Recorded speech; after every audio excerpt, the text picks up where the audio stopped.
பார்க்குறோம். கார்த்திக் இடைவெளிக்கு முன்பாக கேள்வியை முன் வச்சு தான் தொடர்ந்து. கடந்த 14ஆம் தேதி வந்து மாஞ்சோலை தேயிலை தொழிலாளர்களை வந்து அண்ணன் சீமானவர்கள் சந்திச்சிருக்காங்க. அப்புறம் 19ஆம் தேதி வந்து திருவேற்காட்டில் வந்து வீடுகள் இடிக்கப்பட்ட மக்களை வந்து பாதிக்கப்பட்ட மக்களை சந்திச்சிருக்காங்க.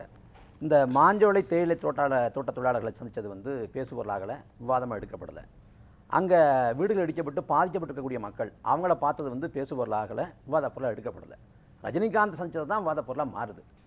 அப்போ நாங்கள் வந்து எல்லாத்துக்கும் களத்தில் நிற்கிறோம். இது எங்கே வருது அப்படின்னா, இந்த வேட்டையன்னு படம், என்கவுண்டருக்கு எதிரான ஒரு படம், நல்ல படம். அந்த படத்துக்கு வந்து அண்ணன் சீமானவர்கள் வந்து வாழ்த்தி அறிக்கை தர்றாங்க. உடனடியாக ஐயா ரஜினிகாந்த் வந்து கூப்பிட்டு அலைபேசியில் கூப்பிட்டு நன்றி தெரிவிக்கிறாங்க, சந்திக்க விரும்புகிறாங்க. ஒரு வாரத்துக்கு முன்னாடி சந்திக்க வேண்டியது அண்ணனோட சுற்றுப்பயணம் ஐயா ரஜினிகாந்த் வந்து படப்பிடிப்புக்கு போனதால் தாமதமாகுது. அப்போ நேற்று சந்திக்கலாம்னு நேரம் கூடி வர்றப்ப சந்திக்கிறாங்க. அப்போ சந்திக்கிறப்ப இயல்பாக எல்லாத்தையும் உரையாடுறாங்க. சமகால அரசியல், நாட்டு நடப்பு, சமூக அவலங்கள், அரசியல் சூழல் எல்லாத்தையும் விவாதிக்கிறாங்க. அவ்வளோதான் செய்தி. அதை தாண்டி ஒன்றும் இல்லை. இல்லை உள்நோக்கம் கற்பிக்கவோ சாயம் பூசவோ எதுவுமே இல்லை. ஆனால் இதை வச்சுக்கிட்டு பல பேர் வந்து பல கற்பனையை கட்டவிழ்த்து விட்டு, கட்டுக்கதைகள் கட்டவிழ்த்து விட்டு அவங்க கற்பனைக்கு வந்து நாம் திணிப்பட முடியாது. இப்போ என்னென்னா ஊடகங்கள் வந்து எல்லாத்தையும் சொல்கிறேன். அதாவது நாம் தமிழர் கட்சி நிர்வாகிகள் வெளியேறாங்க, ஒவ்வொருத்தராக வெளியேறிட்டு கொண்டிருக்காங்க, கூடாரம் காலியாகிட்டு இருக்கு அப்படின்னு காட்ட முற்படுறாங்க. கடந்த 15 நாட்களில் நாம் தமிழர் கட்சி தலைமையால் அறிவிக்கப்பட்ட அந்த அறிவிப்பை வந்து மேம்போக்க வாசிக்கிறேன். புதுக்கோட்டை மாவட்ட பொறுப்பாளர் நியமனம், 5 தொகுதிக்கு பொறுப்பாளர் நியமிச்சிருக்காங்க. அப்புறம் புதுக்கோட்டையில் வந்து புதுக்கோட்டை கந்தரவக்கோட்டை கட்சி மாவட்டத்துக்கு வந்து பொறுப்பாளர் நியமிச்சிருக்காங்க. புதுக்கோட்டை மேற்கு விராலிமலை புதுக்கோட்டை திருமயம் பொறுப்பாளர் வச்சுருக்காங்க. ஆலங்குடியில் ஆனந்தகுமார்னு நம்ம அண்ணன் ஒருத்தருக்கு பொறுப்பாளர் வச்சுருக்காங்க. நாம் தமிழர் கட்சியோட தொழிற்சங்க பேரவை பொறுப்பாளர் வச்சுருக்காங்க. புதுக்கோட்டை சேலத்தில் 2 பொறுப்பாளர் நீக்கப்பட்டு திரும்ப கட்சியில் சேர்க்கப்பட்டிருக்காங்க. அப்புறம் ஆலங்குடி தொகுதியில் சதீஷ்குமார் ஒரு தம்பி வந்து மாணவர் பாசத்தில் மாநில ஒருங்கிணைப்பாளர் நியமிக்கப்பட்டிருக்காரு.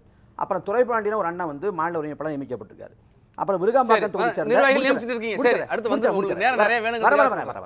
2 பேரும் மாநில ஒருங்கிணைப்பாளர் நியமிக்கப்பட்டிருக்காங்க. அப்புறம் தஞ்சாவூர் கட்சி மாவட்டம், விருகம்பாக்கம் கட்சி மாவட்டம், திண்டுக்கல் மாவட்டம், தூத்துக்குடி, அப்புறம் வந்து நாகப்பட்டினம் கட்சியில் இருக்கிறவங்கள பொறுப்புக்கு நியமிச்சிருக்காங்க. புதுசா யாரும் வரல. இதுல ஏதாவது ஊடகங்கள் சரியாச்சா? உங்க கட்சி வரேன். நாம் தமிழர் கட்சியிலேருந்து மாநில பொறுப்பில், மாவட்ட பொறுப்பில், மண்டல பொறுப்பில், தொகுதி பொறுப்பில் நாங்கள் தினந்தோறும் அறிவிச்சு கொண்டிருக்கோம். எதுவுமே செய்தி ஆகிறது இல்லை.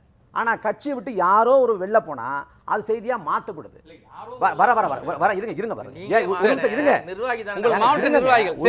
ஏன் நேரத்தை முடிச்சிடறேன். அதாவது நாம் தமிழர் கட்சியிலேருந்து நாங்கள் வந்து மாதந்தோறும் பார்த்தீங்கன்னா கட்சியோட அதிகாரப்பூர்வ 7 இருக்குது, புதியதோறும் தேசம் செய்வோம்னு தலைமை அறிவிப்புகள்னு பகுதி இருக்கும். கட்சி விட்டு மாதந்தோறும் ஒழுங்கு நடவடிக்கை கட்டுப்படாதவங்களை கட்சி விட்டு நீக்குவாங்க. தவற உணர்ந்துக்கிட்டாங்கன்னா திரும்ப சேர்ப்பாங்க. இது ஒரு சுழற்சி நடந்துகிட்டு இருக்கு. 2010 கட்சி தொடங்கப்பட்டுச்சு. 11 வந்து கட்சியிலேருந்து ஒருத்தர் விலகி போய் தமிழர் முன்னேற்ற கழகம் ஆரம்பித்தார். அப்புறம் 13 காலகட்டத்தில் வந்து மறுமலர்ச்சி நாம் தமிழர் ஆரம்பித்தாங்க. அப்புறம் 14 காலகட்டத்தில் அகரம் நாம் தமிழர் கட்சின்னு அறிவித்தாங்க. இப்படி கட்சி விட்டு போகிறவங்கெல்லாம் ஒரு காலகட்டத்தில் வந்து வேறு அமைப்பில் சேர்றாங்க, இல்லை வந்து அமைப்பு ஆரம்பிக்கிறாங்க. இது ஒரு இயல்பான நடைமுறையாக இருக்குது. ஆனால் இந்த 2 மாதம் 3 மாத காலகட்டத்தில் நாம் தமிழர் கட்சியிலேருந்து எல்லாரும் வெளியேறாங்க, கூடாரம் காலியாகிட்டே இருக்குது, எல்லாரும் போயிட்டே இருக்காங்க என்பது போல ஒரு மாய தோட்டத்தை ஏற்படுத்துறாங்க. 40 பேர் வெளில போகிறாங்கன்னா 400 பேர் 4000 பேர் உள்ளே வர்றாங்க. கட்சி தினந்தோறும் வளர்ந்து கொண்டிருக்கு, தினந்தோறும் செயல்பாடு இருக்குது. ஆனால் எல்லாத்தையும் மூடி மறைச்சிவிட்டு இந்த எதிர்மறையான தாக்கத்தை ஏற்படுத்துவது இதை யார் செய்யறான்னா, நான் வெளிப்படையாக குற்றஞ்சாட்டுறேன், திமுக அரசு உளவுத்துறை. எங்கள் சட்டமன்ற தொகுதி திருத்துறைப்பூண்டி, அங்கே இருக்கக்கூடிய நிர்வாகிகிட்ட கூப்பிட்டு உளவுத்துறை அதிகாரி கேட்குறாரு, உங்கள் பகுதியிலேருந்து கட்சி விட்டு யாராவது போகிறாங்களா, பேட்டி ஏதாவது தருவாங்களா? உளவுத்துறைக்கு இதுவா வேலை? நாம் தமிழர் கட்சியில் இருக்கக்கூடிய நிர்வாகிகள் வந்து தனிப்பட்ட முறையில் பேசுகிற ஒளி நாடாக்கள் எடுத்து வெள்ளவர்கள் யார்? காவல்துறை, உளவுத்துறை, அவங்களுக்கு வேலை செய்யக்கூடிய உதிரிகள். இதே நாட்டில் பெகாசஸ் மென்பொருள் பேசுபொருளாக இருக்குது, தனி உரிமைக்கு தான் ஒட்டுக்கை போராட்டம் பேசுபொருளாக இருக்குது, தனி உரிமைக்கு தான். ஆனால் ஒரு கட்சியோட உள்வகாரத்தை 2 பேர் சம்மந்தப்பட்ட ஒளிநாடாவை எடுத்து இன்னொருத்தன் வெள்ள விடுறான்னா நோக்கம் என்ன? அப்போ வேலை என்னன்னா திமுக அரசு நாம் தமிழர் கட்சியை கண்டு அச்சம் கொள்ளுது. அப்போ இது போன்ற கீழ்த்தரமான வேலைகள் செய்கிறாங்க. நீங்கள் இன்னும் சொல்ல போனால் காயிதே மில்லத் முஸ்லீம் லீக்கிற அமைப்பை தொடங்கினார். 300 ஆண்டுகள் ஆனாலும் முஸ்லீம் இருக்கும் அப்படின்னாரு. அந்த முஸ்லீம் லீக்கை வந்து முழுவதுமாக உடச்சி நிற்கிறது திமுக. அப்படிப்பட்ட இயக்கம் நாம் தமிழர் கட்சிக்குள்ள ஒரு சலசலப்பை ஏற்படுத்தணும், ஒரு சர்ச்சை ஏற்படுத்தணும், நாம் தமிழர் கட்சி குறித்தான எதிர்மறை பிம்பத்தை ஏற்படுத்துறதுக்காக இது போன்ற வேலைகளை தொடர்ச்சியாக செய்றாங்க. இல்ல தேர்தல் களத்துல பிரதான எதிர்க்கட்சியாக அதிமுக இருக்கு, மத்தியில் ஆட்சிங்கிற ஒரு பலத்தோடு பாஜக இருக்கு. இந்த 2 பெருங்கட்சிகளை தாண்டி நாம் தமிழர் கட்சி திமுகவுக்கு அச்சுறுத்தலா இருக்கா? நாம் தமிழர் கட்சி தானே எல்லாத்தையும் பேசுவதற்கான தார்மீகம் உண்டு, தகுதி கொண்டு இருக்கு. அதிமுக ஊழல் குற்றச்சாட்டுனா எடுபடாது, பாஜக வாரிசு அரசுல எடுபடாது. நாம் தமிழர் கட்சி பேசுறப்ப மக்கள் மட்டத்தில் எடுபடும். 8 விழுக்காடு வாக்களை பெற்றிருக்கோம். அண்ணன் சொல்றாங்க 19 ரூபா போற போக்கில் எல்லாமே தட்டையான விமர்சனம், எதுவுமே அடிப்படை இல்லாத விமர்சனம். நாங்க வந்து எந்தவித பின்புலம் இல்லாமல் கட்டமைச்சிருக்காங்க கட்சியை. திமுக வந்து காசு வாங்குது, லாட்டரி மாற்றிட்டு இருந்து 509 கோடியை வாங்குது. நாங்க யார்ட்டையும் கையேந்திரிக்கல. எந்த மக்களுக்காக உழைக்கிறோமோ அந்த மக்கள்கிட்ட கையேந்திரம். ஏன்னா மக்களின் ஜனநாயக பங்கெடுப்பு, மக்களின் உழைப்பு பங்கெடுப்பு இருக்கிறப்ப தான் உண்மையான ஜனநாயகம் மலரும். அப்படி மக்கள்கிட்ட இருந்து கையேந்தி தான் கம்யூனிஸ்ட் கட்சி கட்டப்பட்டது. அதே போல நாங்க எளிய மக்கள் இருந்து கட்டளிப்புட்டு வர்றோம். ஐயா திண்டுக்கல் சீனிவாசன் சொன்னார், இன்னைக்கு 100 கோடி கேட்குறாங்க, 200 கோடி கேட்குறாங்க கூட்டணிக்கு வரதுக்குன்னு. நாம் தமிழக கட்சி கூட்டணிக்கு போயிருந்தா 100 கோடி 200 கோடி 300 கோடி கொடுத்துருப்பாங்களா? 8 விழுக்காடு வாக்கு எவ்வளோ கோடி? ஆனால் விளைவாகாமல் சமரசம் பண்ணாமல் எந்த மண்ணுக்காக மக்களுக்காக உழைக்கிறோமோ, அரும்பாடாட்டி உழைக்கிறோமோ அதை சமரசம் இல்லாமல் களத்து நிற்கிறோம். இந்த 14 ஆண்டுகள பயணத்தில் ஏதாவது தொய்வு இருக்கா? 2010 மே 18 மதுரை மாநாட்டில் நாம் தமிழக கட்சி கொள்கை கோட்பாடு அறிவிச்சிச்சு. இந்த 14 ஆண்டுகள பயணத்தில் எந்த இடத்துல நாங்கள் தடம் போராட்டோம், எந்த இடத்துல நாங்கள் சர்க்கிள் செஞ்சோம்? அப்படிலாம் எதுவும் இல்லையே. அன்னைக்கு என்ன நிலைப்பாட்டை வச்சோமோ அதே நிலைப்பாட்டில் இருக்கிறோம். மிக கடுமையாக விமர்சனம் செய்துட்டு இன்னைக்கு போய் சந்திச்சு அந்த சந்திப்போட சலாகித்து பேசுறது கொள்கை முரணுடைய வெளிப்பாடுங்க. அதாவது விஜய் முதல்ல பேசினாங்க, விஜயோட இருக்குன்னு. விஜய் இப்போதும் உறவு தான், உறவு வேற, கருத்தியல் முரண் வேற. இங்க ரஜினிகாந்தை பொறுத்த வரைக்கும் ரஜினிகாந்த் வந்து அரசியல நாங்கள் முரண்பட்டோம், சண்டையிட்டோம். அவர் வந்து அரசியல் வரல அப்படின்னு விலகிட்டார். விலகின பிறகு முரண்பாடே முடிஞ்சு போச்சே, நமக்கு ஒன்றும் இல்லையே. இந்த மண்ணை வந்து மராட்டியில் ஆளக்கூடாதுன்னு ஐயா ரஜினிகாந்த் ஆளக்கூடாதுன்னு அவரோட சண்டை போட்டோம். அவர் கட்டத்தில் வந்து அரசியல் நமக்கு சரிபட்டு வராதுன்னு விலகிட்டார், முடிஞ்சு போச்சு. அப்போ என்ன முரண்பாடு இருக்கு? அவர் சந்திக்கலாம்னு சொல்லிட்டு அவர் விருப்பப்பட்டு கூப்பிடுறாரு, அப்போ சந்திச்சு பேசுறோம், அவ்வளவுதானே. இதுக்கு அண்ணன் வந்து என்னென்னமோ உள்ள கற்பிச்சு அரசியலும் பேசினோம்ன்றதால தான் நம்ம பேசுறோம். ஏங்க அரசியல் பேசணும், அரசியலும் பேசணும்ங்கறாரு. நீங்க என்ன சொல்றீங்க? பல விஷயங்கள் பேசணும், அரசியலும் பேசணும். ரஜினிகாந்த் சந்திக்கணும் கூப்பிட்டு அவர் விரும்புறாரு, உங்களுக்கு என்ன பிரச்சனை? எனக்கு பிரச்சனை இல்ல சார். நீங்க ஏன் சார் அரசியலும் அதை தான் சார் எல்லாரும் பேசுவாங்க. பேச என்ன அரசியல் அதுதான் சார். இப்ப நீங்க எங்களுக்கு முரண் இருக்கு நாங்க சொல்லல சார், நீங்க தானே சொன்னீங்க. முரண்பாடு இருக்குங்க, நீங்க சொன்னதை தான் நாங்க திருப்பி எடுத்து கொடுக்கிறோம். அடுத்த ஒரு கேள்வி பொன்னுதுரை முன் வச்சாரு. நீங்க கடுமையா கடந்த காலங்களில் திரு ரஜினிகாந்த் விமர்சனம் செஞ்சீங்க. நாளைக்கு இல்ல 2026 தேர்தலில் ரஜினிகாந்த் நாம் தமிழர் கட்சிக்கு ஆதரவுன்னு பகிரங்கமா அறிவிக்கிறாரு, அதை நீங்க ஏத்துக்கிறீங்களா? அதெல்லாம் ஆகிறது இல்லை, அவர் வரதான் வரப்போறது இல்லை, முடிஞ்சு போச்சு. இது தனிப்பட்ட ரீதியான ஒரு மரியாதை நிமித்தமான சந்திப்பு. இந்த சந்திப்புக்கு இவ்வளவு உள்நோக்கம், இவ்வளவு சாயம் பூச தேவையில்லை. யாருங்க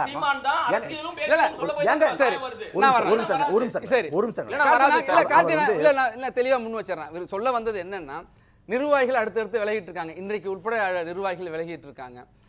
விஜயனுடைய கூட்டணி என்பது இல்லை என்கிற ஒரு எதிர்ப்பு நிலை உருவாயிட்டு, இதையெல்லாம் மறைக்கிறதுக்காக, பேசு பொருளை மாற்றுவதற்காக மடைமாற்றுகின்ற முயற்சி நீங்களே சொல்றீங்க. ஒரு அற்பத்தனமான சிறுபலித்தனமான வாதம்.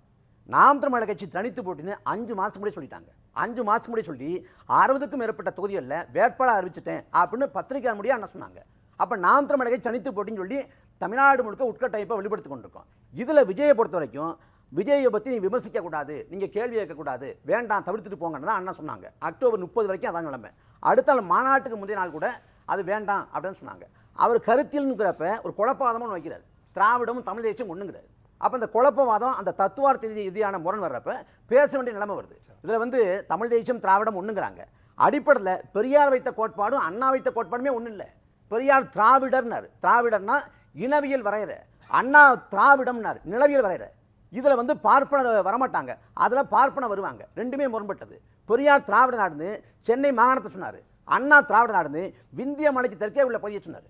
அடிப்படையில் பெரியார் வச்சதும் அண்ணா வச்சதுமே ஒண்ணும் இல்ல. முரண் அரசியல் இயக்கமாக சமுதாய இயக்கமாக இருந்து அரசியல் இயக்கமாக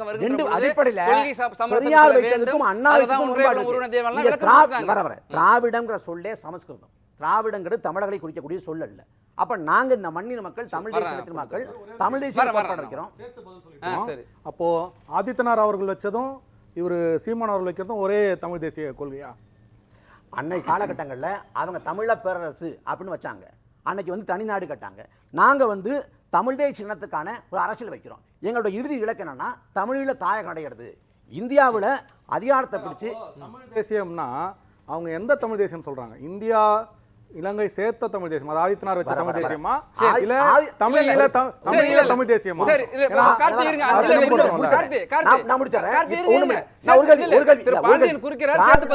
திராவிடம்னா என்னன்னு சொல்லுங்க.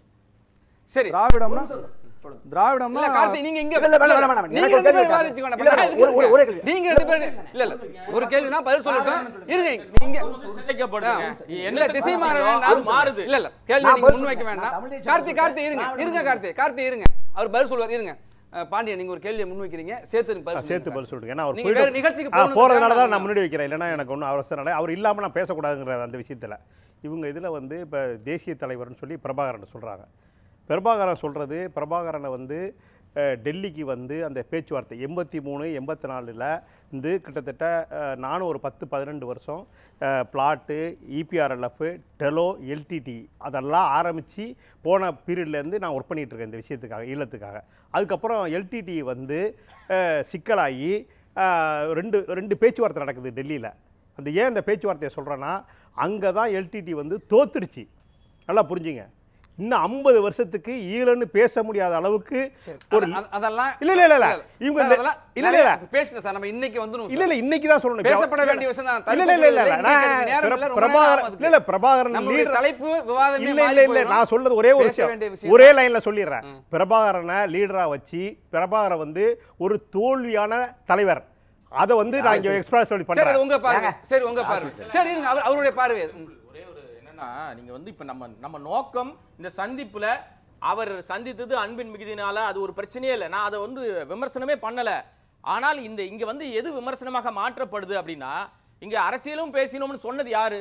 ரஜினிகாந்த் தரப்பா? இல்ல ஒரு நிமிஷம் தம்பி இருங்க தம்பி. சரி கார்த்தி என்ன பண்ண முடியும்? கேள்வியை உள்வாங்கிருங்க. நீங்க உங்களுக்கு நேரம் தர்றேன். நான் வந்து என்ன சொல்ல வரேன்னா, இது அவர் சொன்னது. இது வந்து வேற யாரோ ஊடகத்துல பேசிட்டாங்க, யாரோ மூன்றாம் நபர் பேசிட்டாங்க. நாங்க உங்களுக்கு அதுக்கு நான் சொல்லிட்டேன். அரசியலும் பேசணும், திரைத்துறை பேசணும், சமூகம் பேசணும், பொருளாதாரம் பேசணும், அரசியலும் பேசணும். அவ்வளவுதான். என்ன தவறு? அவ்வளவுதானே. நான் என்ன சொல்ல வரேன்னா, அது இவர் சொல்லியதால் இன்றைக்கு விவாத பொருளா மாறுமா மாறாதா? அத கேள்வி. ஒரு அரசியல் கட்சியினுடைய தலைவர் அதுதான் மாற்றப்படுறதோட நோக்கம் என்ன? ஒரு அரசியல் கட்சியினுடைய தலைவர் அரசியலும் பேசணும் சொல்றதுல என்ன வியப்பு? இல்ல அந்த விவாதம் மாற்றப்படுறதோட நோக்கம் என்னன்னா, இப்போ அவரை சுத்தி நடக்கிற எல்லா விஷயத்துக்கும் நேர்மறையான ஒரு விஷயம் வரலையே, எதிர்மறையான கருத்துக்கள் நிறைய போகுது. பொன்னுதுரை நீங்க முன் இல்ல பொன்னுதுரை பதில் சொல்லிட்டு நீங்க சேர்த்து சொல்ல. பொன்னுதுரை சொல்ல வந்தீங்க. நான் வச்சிட்டேன். திராவிடம்னா என்ன கேட்டாரு, அது பதில் சொல்லட்டுமான்னு கேக்குறேன். சொல்லிட்டு நீங்க எங்களுடைய கருத்து வந்து திராவிடமும் தமிழ் தேசியம் ஒண்ணுதான். திராவிடத்துல இருந்து நீட்சி அடைந்துதான் தமிழ் தேசியம்ன்ற கோரிக்கை வந்திருக்குதுன்னு தான் நாங்க பாக்குறோம். அதனால எங்களுக்கு வந்து திராவிட தேசியம் அமைஞ்சாலும் ஒண்ணுதான், தமிழ் தேசியம் அமைஞ்சாலும் ஒண்ணுதான். திராவிட இன மொழிகள் பெரிய விவாதம் போலாமா? சொல்லுங்க. சத்தமா பேசுறது எந்த பலனும் இல்ல. திராவிடமா தமிழ் தேசியமாங்கிற விவாதம் இந்த மாதிரி தேவையில்லாத வார்த்தையை பயன்படுத்துறாங்க. என்ன அதிமதாவி? என்ன தொடங்கி வேண்டாம். இல்ல நான் அதிமதாவி வார்த்தையை ஏற்க முடியாதுங்க. இல்ல அதிமதாவி இல்ல கார்த்திக் அதிமதாவி கவனமா கண்ணியமா பேசுங்க கார்த்திக். அந்த வார்த்தையை ஏற்க முடியாது. சரி நான் சொல்லிட்டேன். அமைதி நான் சொல்லிட்டேன். நான் இருக்கிறேன்ல, நான் சொல்றேன்ல, அப்புறம் என்ன? அததான் நான் கேக்குறேன். கண்ணிய குறைவான வார்த்தைகள் யார் பேசினாலும் ஏற்க முடியாது. கார்த்திக் நீங்க நிறைவு. அதான் நான் முதல்ல சொல்லிட்டேன். இதுல வந்து எந்தவித அரசியல் உள்நோக்கம் கிடையாது. இது வந்து ஒரு எதேச்சையான ஒரு சந்திப்பு. ஒரு நண்பர்கள் சந்திச்சுட்டா எப்படி சந்திப்பாங்களோ அப்படிப்பட்ட சந்திப்பு தான்.